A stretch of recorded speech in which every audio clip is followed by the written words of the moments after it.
We get hammered by rules every day. Do this, don't do this. If you do this wrong, you're going to be in trouble. If you don't do this the right way, you're going to lose something. We're always hammered. And then we turn to God and we feel like, well, we're hammered by God too. He has all these rules too. We're going to look at the rules in a little bit different ways today. What God expects of us, and here's the important thing, what He doesn't expect for us. And here's the most important thing you need to remember. You are a human. And as a human, ever since Adam and Eve, we're a fallen creation, and He expects us to fail. Get that? He expects us to make mistakes. He expects us to do the wrong thing. And when we do the right thing, it's like, woohoo! They got it right this time. He had a whole nation to get this perfect with. And they constantly failed and fell on their face. We've talked about it over the last couple of weeks.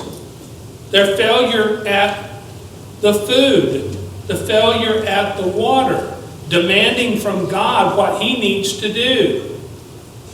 Self-importance, lack of trust. Sounds like human nature, doesn't it? Well, that's what we are. We're human. I'm going to make mistakes every day. I'm thankful I got a God that's big enough to accept my mistakes and help me do it better.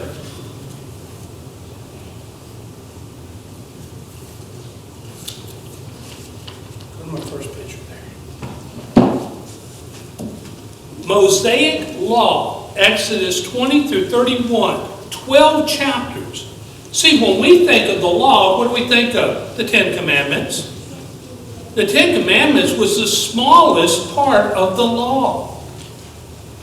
And Jesus says, and you will keep the whole law. He wasn't talking about man-made law. He was talking about the law that God gave down to the children of Israel during that time that they left, as we've been talking about the whole story about them coming out of Egypt. He is training a people. Last week we talked about how He trained them to go to war and be an army. Now He's trying to teach them how to serve Him the way they're supposed to. Go to the next page for me. Exodus 20, 1 through 17. And God spoke these words, saying, now get the picture. Moses is upon the mountain. He's looking at the burning bush. They made it all the way there finally, through all the hardships they had going through the desert. The people of Israel down below the mountain down there in their encampment. And now God's speaking to Moses. And God spoke all these sayings. I am the Lord your God who brought you out of the land of Egypt, out of the house of bondage. You shall have no other gods before me. Now, why is He saying that? They're coming out of Egypt where they had hundreds of gods. They served the water god and the grain god and this god and that god. And God is trying to teach them, I am God. And you're not to have any other gods. All those gods that were in Egypt, yeah, you need to leave them back there in Egypt.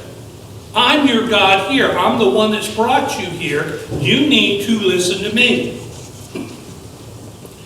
You shall not make yourself a carved image or any likeness of anything that is in the heaven above or in the earth beneath, or that is in the water under the earth. You shall not bow down to them nor serve them. Now, we're not talking about little toy animals, okay? He's not talking about that image. He's talking about images you serve as a god. Okay, for any of you who have ever been around Middle Eastern or Eastern areas, you go to India, they have thousands of gods. Bugs, all the different bugs have their own god. Okay? And that's what He's saying. You're not to make images and fall down and worship to them and call them a god when they're not a god. The only God there is me. You shall not bow down to them nor serve them, for I, the Lord, your God, am hear this word, jealous God. All the evils that have happened to Israel down through the years up until the fall of Babylon, was all of them serving other gods. Moloch and Ashtaroth and on and on. What did God do? He sent them into the land of Israel to get rid of all the pagans and get rid of all their gods. What did they do? They went in there and started worshiping these people's gods. That's why God said you're to completely drive them out, so that you don't serve their gods. Did Israel do that? No. What happened? They ended up serving their gods, and it cost them. Visit iniquity on the fathers upon the children to the third and fourth generation of those who hate me, but showing mercy on thousands of those who love me and keep my commandments. That last part gets lost. Yeah, you love God, but you keep His commandments. You shall not take the name of the Lord your God in vain, for the Lord will not hold him guiltless who takes His name in vain. That's one of the things we have a problem, is profanity in this country and in this world today. I can't turn on the TV. I got about 2 or 3 things I can go watch that I know I'm not going to listen to that, because we're not even supposed to take it in, folks. You're not even supposed to be listening to that kind of stuff, because what goes in your ears goes into your mind, goes into your heart. Okay? I had 3 or 4 shows that I used to love until God straightened me, got me further along the line, and now when I hear that stuff, it hurts me. I train my kids at school. We don't use that language. I use it as in our profession, because that will get you fired on the job. But the idea is to make them think about what they're doing and what they're saying. We're not supposed to use that language ourselves, and we're not supposed to be listening to it. Remember the Sabbath day. We count this as our Sabbath day. And keep it holy. 6 days you shall labor and do all your work, but on the Sabbath of the Lord your God. I have people come up to me and say, but Pastor Bill, I have to work on Sunday. It's required by my job. And then you know what I say? That's fine. If that's your job and they require you to do it, you go do it. Because you know what a higher standard is? God says, take care of your family. If that's your job and you have to do that to put food on your table, you go do it and God will forgive you for that. You go do what you need to do. Take some time in that day and take time to praise God, to read your scripture, to pray. Make it holy in your own way. And when you can, and we've got several people in this church, they can only come here once every 2 Sundays or once every 4 Sundays, because the other Sundays, they're required to go to work. God understands that. He wants you to take care of your family. But when you can, keep this day holy and find a way to make it holy. For in 6 days the Lord made the heaven and earth, the seas, and all that is in them. And He rested on the 7th day. Therefore the Lord blessed the Sabbath day, and He hallowed it. Okay? Do your best to keep it holy. Now, we're going to talk about, that was the first 5. Those were laws of the 10 Commandments God gave for us and how we're to treat God. Understand that? That's between us and Him. Now the next 5 commandments He gives, it's man to man. How I'm to treat my fellow person, especially your fellow Christian. God, go to the next picture for me. God and neighbor. So first 5 commandments were to God. Now we're going to talk about the 5 commandments that's for how you treat each other. Honor your father and mother, that your days may be long upon the land which the Lord your God has given you. It's the first commandment with a promise. If you do this, here's what will happen. If you don't honor your father and your mother, you're not going to get that promise, are you? Does it mean you'll die early? No. It's just He's giving you a promise. if you'll do this. The next one, you shall not murder. Well, wait a minute. Last week, God was teaching them how to fight in battle and destroy an enemy. Isn't that murder? No, that's defending your nation. Murder is when I know I hate you and I walk up and I kill you. That is what murder is. Protecting your family. Pastor, here's a comment to me. Pastor, I want to go buy a gun. But I'm afraid to, because what if I accidentally shoot somebody and kill them? Well, first of all, it wouldn't be an accident. Unless, there's been accidents where people load the pistol. You need to learn how to do it properly. You need to go get training and stuff. But why are you getting it? Well, I live in a bad neighborhood. I need it for protecting my family. What does God want you to do? Take care of your family first. You're not to use it to go rob banks. But if you're using it to take care of your own family, He doesn't have problems with that. Last week we talked about the story of the little old lady in Israel, right? They go up, knock on her door. Aren't you afraid? No, I'm not afraid. Well, but there's bombs falling on your neighborhood and stuff, and they may come and attack you. Let them come. She's 80-something years old. She said, well, what are you going to do? She said, come with me. She opens her closet, and there's all her battle gear. Her guns there, her armor's there, her helmet's there. 80-something years old. Why? Because when you attack Israel, you attack everybody in Israel, because everybody, man, woman, they're all required to become part of the military when they're young. They finish their training. They stay a reservist for life. That's a whole different. God taught that nation how to protect itself. There's nothing wrong with her having a gun to protect her and her family. But we don't go out and murder people selfishly to get stuff, because we want stuff, because we don't have what they have. You shall not commit adultery. Explanation for adultery: anytime you have sex out of wedlock, that is considered, in God's eyes, adultery. Doesn't matter what form it is, or who it's with, or whatever. You shall not bear false witness against your neighbor. That happens all the time. I saw him do that. Well, why are you saying that? Did you really see it? Or was it something you're trying to do to get that person so you can get that better job? Okay? Get that increase in pay. Get something you wouldn't have. What is the motivation behind that? God says don't do that. Honesty, basically, towards your other fellow man.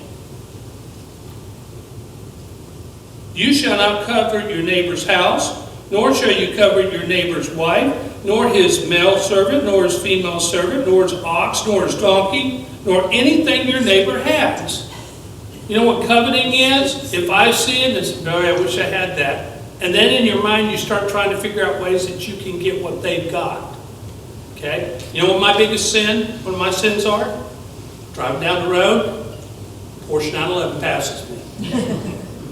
And I see that, my eyes go, and Peggy knows, my eyes go straight to it, and I watch it go till it disappears in the distance. And then all of a sudden, little wheels on my mind, if we changed our bills and everything, I might be able to hear the sin coming in, the covetousness. That's one I have to work on constantly.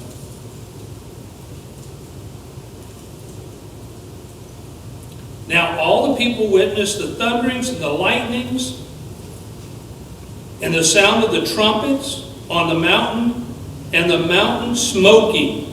And when the people saw it, they trembled and stood far off.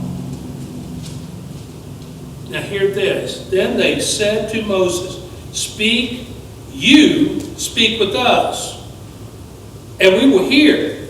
But don't let God speak to us, for we'll die. How intelligent.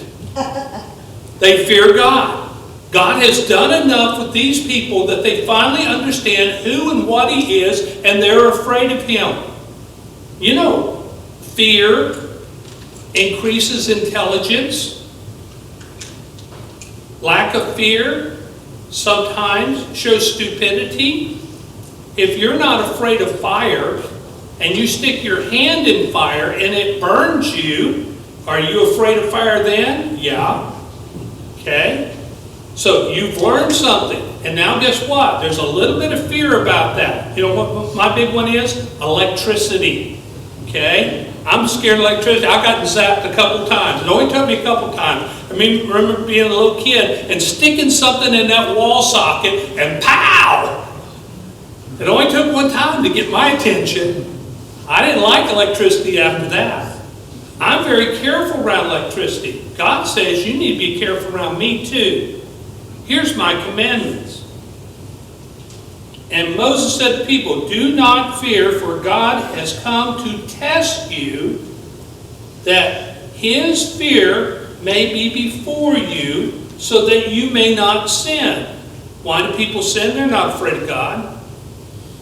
Our country today is steeped. Turn on any television show you want, and you're going to see things that if my grandmother had saw, she would faint. On TV, live, right in front of your eyes. You're to guard your eyes, you're to guard your ears. That's how you can serve God. Now, do you need to become a prude? No. You need to complain to people about what they're doing? No. You need to do what you're supposed to do. Do what you're supposed to do. Let's go to the next one. Now we're going to get into the laws that we're protected from. Yahweh's 613 laws. Positive commandments, verses, chapters 20 through 38, the temple and the priests. Go to the next page, because we're going to go quickly through this. Here's the laws of Moses that were, thank goodness, Paul went to the Sanhedrin, said the wrong word, to the disciples, a group of disciples that were up in Jerusalem, and says, why are you trying to get Christians, new Christians, to follow these? We couldn't follow them. Why are you trying to? So let's look at some of these. The law of the altar. Well, we don't go to the altar. You might talk about this altar, but that's not what they're talking about. They're talking about the altar in the temple and how they take care of that altar. Very specific rules. Laws concerning servants, what you can and can't do with your servant. Law concerning violence and what happens when somebody kills somebody else and how you're to deal with them. Laws concerning animals. What you can do with your animal and what you cannot do with your animal. Let me give you one of those laws. You never plow with a mule and an ox at the same time. That's just a common sense thing. Any farm boy knows that an ox is strong and he pulls fast. A mule is slow but has lots of pull torque. And you can use one that's good at one thing and one's good at another way. Don't put them together because they're going to hurt each other. Common sense laws. Property laws. These are broken all the time. How you take care of property. Why you don't steal people's property. What you can do with your property. Moral and ceremonial principles. How do you serve God in the temple? What's the proper procedures? We don't go to the temple. Justice for all. I think that's one, when you look at our justice system and you look back in this chapter about this, you're going to see a lot of our current laws within this. Some of that came down. Laws of the Sabbath, what you can and can't do with the Sabbath. So, God has certain laws of what you shouldn't be doing in the Sabbath. And then the priest came on and started filling the walls of the temple with books about what they say you shouldn't do. Jesus said, follow Moses' laws, talking to people of his time. Laws of the Sabbath. The 3 annual feasts. Israel was to go to 3 annual feasts. The Feast of the Passover, the Feast of the New Fruits, those feasts. They don't apply to us as Christians. Angels and promises. Certain promises God gave us if we do the right things. Offerings at the sanctuary. The Ark of the how to build the Ark of the Covenant. Okay? What kind of gold to use on it. What kind of wood to build it out of. The dimensions of it. All that is in that law. Well, guess what? We're not building arks right now. We don't need that law. The table of the showbread. In the temple was a table, and every day they would take fresh, certain type of bread, and they would put it on that showbread as an offering to God. And it sat there for a whole day. And tomorrow, that bread came off, and the priest and the people working in the temple would eat that bread, and they'd put fresh bread out for God. So you always ate day-old bread if you were in the temple. The golden lampstands, the menorah. There's 2 different sets of laws about the menorah. One's how to build it, and the second one's how to take care of it. The tabernacle, the tent, and how the tent was to be built, and all the rings and the catches and all the stuff, and the boards you use in that tent area, and how it was all to be put together is all in this law. Go to the next one. Finding the 613 laws of Moses in the New Testament. Talking about what Paul did. Let's go on. The altar of the burnt offering. They had to give burnt offerings every day, and there was a certain way you did that, and certain animals you used at different times for different things. The court of the temple. Who's allowed to come inside the court of the temple, and who's not allowed to come inside the court of the temple? Care of the lampstand. We talked about the menorah. This is how you service the menorah. The garments of the priest. Their very clothes that they wore when they went in the temple were set by God and was very exacting of what they were to wear. The other priestly garments. Here's one you'll like. God said, and you're to make breeches. And those breeches are so when you climb up the steps to put the stuff on the altar, I don't see your rear end. Isn't that kind of common sense? If they just wore those short robes when they went up the steps. Okay? God thought about practical things. The ephod. Okay? That's that breastplate thing here that has the stones for all the 12 tribes of Israel. There was a law about how that was to be made. The breastplate it attached to was the laws.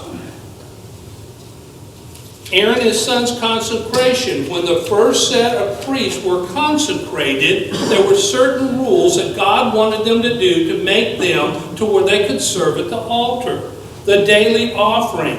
These are all offerings. The daily offering, the offering of incense, the ransom of money, the bronze laver, the holy anointing oil. All those were about serving God and how you serve God. Where? In the temple. Do we do that right now? No. Is there even a temple to serve that in? No. The artisans for building the tabernacle. God had a law about who He wanted to actually build that tabernacle. Okay? And the last one there was the Sabbath law. Within these, there's over 600 and something different laws. Go to the next slide for me. The last person to write in the Old Testament. This is Malachi. Last one to write.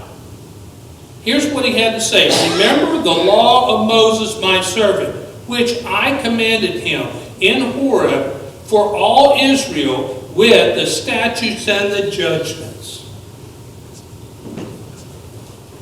We don't follow all those other laws. The 10 Commandments are a guideline for our lives. it was important that God go through all those other laws for the Israelis who were serving in the temple. There were rotations of priests that came in. They lived in Anathoth, in a town outside of there. And they would rotate in, and a certain group of priests could come in and follow all these laws and serve at the temple for so long, and then they went home and they farmed their land for food. And the next group of priests would come in and follow these laws, and that went on for hundreds and hundreds of years. Sometimes they did a really good job of it, and Israel prospered. Sometimes they did a really lousy job of it, to the point God brought one of the prophets and he says, "Come here and look." He says, "Is this not my temple that you built for me? Why is there the horse for the sun god and his chariot in my temple? Why is there a temple for Ashtaroth and Moloch and all this? And if that isn't bad enough, come in here. They've made a secret room inside the temple. And here's the stars and the..." It was just crazy of how far Israel strayed before God and what he put up with before he destroyed them. Well, what does all that have to do with us?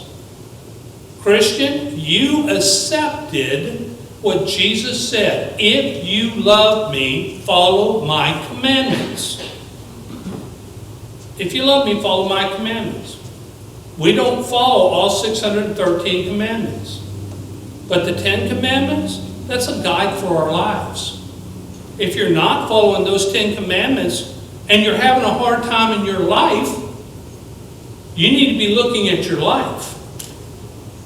People say, "But that's narrow-minded. That's selective.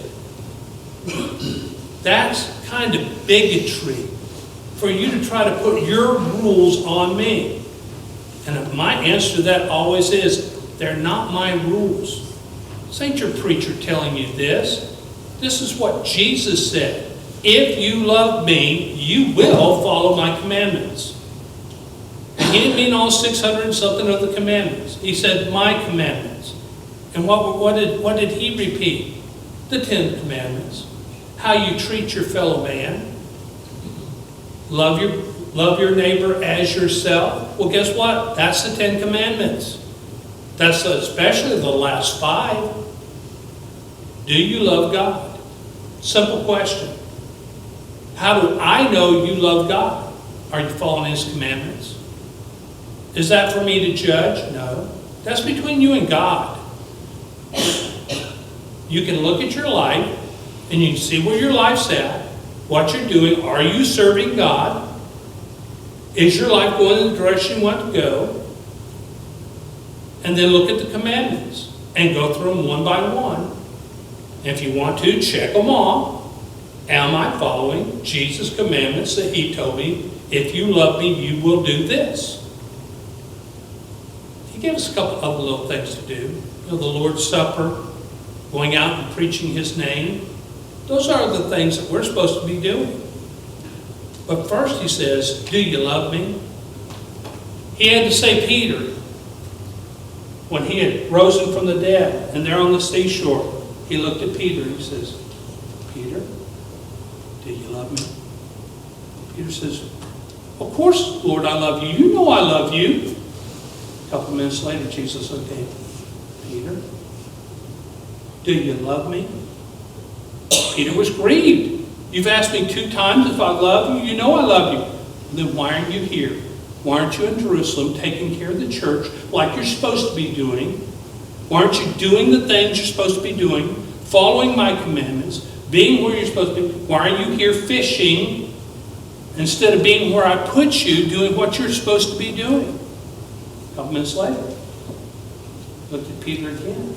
And for the 3rd time he looked at him and says, "Peter, do you really love me? Are you sure you love me?" Peter's about in tears. "Lord, you know I love you." do what I told you to do. If you say you love me, you do what I tell you to do. And people today come to me all the time with all these problems. And my first question in my mind is, are they loving Jesus by doing what they're supposed to be doing? Or are they not? And if they're not, the problems that they are having, 90% of them can be found right between the pages of the Bible. You need to show you love Jesus, not just say you love him. I can look at anybody and say, I love you. Remind you something. Love is not a noun. It's a verb. It's not what you say, it's what you do. Father, thank you so much for just revisiting this thing we know so much. We've heard the 10 Commandments since we were little bitty kids. Was it in our heart? Are those words engraved in our heart? When Jesus says, do you love me? Do we look at those and say, yes, I do, because I'm doing what you're telling me to do? Or do we have to say, Father, I didn't do this, or you told me not to do this and I did it anyway, and I'm sorry, and I ask for forgiveness? That's what he wants of you. He expects you to fulfill his 10 Commandments. He tells you not to do what you're supposed to do. He knows that. You're human. But you know what you are supposed to do? Fall on your knees and ask him forgiveness when you fail. Are you asking for forgiveness when you don't do what you're supposed to do? Now's that time. God's in heaven. He's got his hand in his ear. He wants to hear from his children. He wants to hear from your mouth. He wants you to hear, I'm sorry, Father. I did this week. I did that this week. I lied about this. I made up this story. I took this little thing. Whatever it is that you've done, he wants your confession. And then he wants you to turn and go the other way and not do it again. That's what he wants from you. And he's listening to you right now. And it's your family time with your Father. Spend that time getting things right. Going over what you're supposed to be doing and looking at your life and saying, am I where I'm supposed to be, doing what I'm supposed to be doing? Do that in these moments we have. When we sing the song, if you need to come up to the altar, it's here. If you need to speak to your pastor, I'm here. If you just need to sit in your seat, in quiet, and pray to your Father, now's that time for you. In Jesus Christ's name. I want to thank you for joining us here at Frontenac Baptist Church, whether you're on Facebook or YouTube. I appreciate you joining. I hope you got something out of this message today on the 10 Commandments. Once again, thank you for joining us at Frontenac Baptist Church in Philadelphia.